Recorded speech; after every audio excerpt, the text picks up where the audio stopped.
Hello everyone. Actual news and events that are happening around us today. Subscribe to the channel so that you don't miss the most important.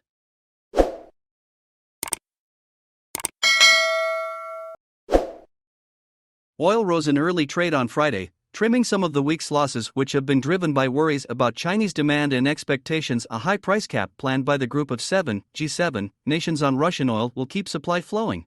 Brent crude futures inched up 13 cents, or 0.2%, to trade at $85.47 a barrel at 1:21 Greenwich Mean Time.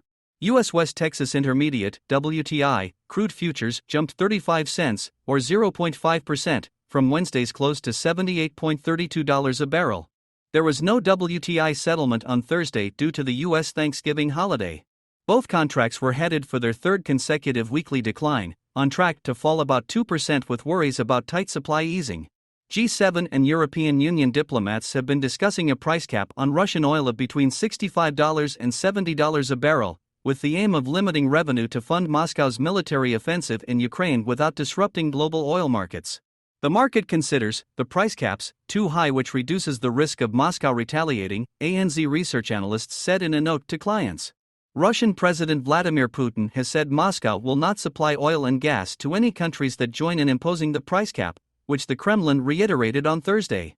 ANZ also said there are signs that a surge in COVID-19 cases in China, the world's top oil importer, is starting to hit fuel demand, with traffic drifting down and implied oil demand around 13 million barrels per day, or 1 million BPD lower than average. This remains a headwind for oil demand that, combined with weakness in the US dollar, is creating a negative backdrop for oil prices, ANZ said in a separate commodity note. Trading is expected to remain cautious ahead of an agreement on the price cap, due to come into effect on December 5 when an EU ban on Russian crude kicks off, and ahead of the next meeting of the Organization of the Petroleum Exporting Countries and Allies, known as OPEC+, on December 4. In October, OPEC+ agreed to reduce its output target by 2 million barrels per day through 2023, and Saudi Arabian Energy Minister Prince Abdulaziz bin Salman was quoted saying this week that OPEC+ was ready to cut output further if needed.